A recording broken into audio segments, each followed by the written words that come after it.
પણ કાંઈ આમ થોડી હોય તું જોતો ખરી બાય હે ડાયરેક્ટ ધોઈડી જાવસ એટલે જ હું જંગલમાં બરોબર જ હતો પણ આ હું કરું રોટી કપડા મકાન બધું કમાવા માટે ગુજરાન હલાવવા માટે ગામમાં આવવું પડે ભાઈ અમારે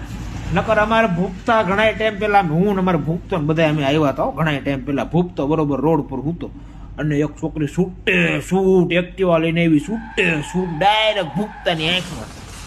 તી પછી નો ભૂખતો કોઈ દી ગામમાં ન આવે ભૂખતો કે આપણે અનુભવ થઈ ગયો છે અરે મેં કીધું એવું થોડું હાલે જવાનું જોઈને પણ આજ તો મને અનુભવ થઈ ગયો આપણે હવે કોઈ દી આવા નથી થતું આ બાયુ ગમે ત્યાં એક્ટિવા ખાલી દેશે અને અમારે ભૂપતા ને તમે જોયો હોય ને ભૂપતા ને એમ કેવી ને આપણે ભાઈ ગામમાં જવાનું છે પગ મને ધ્રુજવા બિચારાના ધ્રુજવા મને અસોડો એમ પરસેવો વળવા મને મારે ન થવું તમે જાઓ હાવ બી ગયો કે હું આ જંગલમાં સિંહ છે ને એની ભેગું રહી લઈશ પણ અહીંયા નથી જવું ત્યાં બાયું છે બાપ એનાથી બીવે છે સિંહ થી નથી બીતો બોલો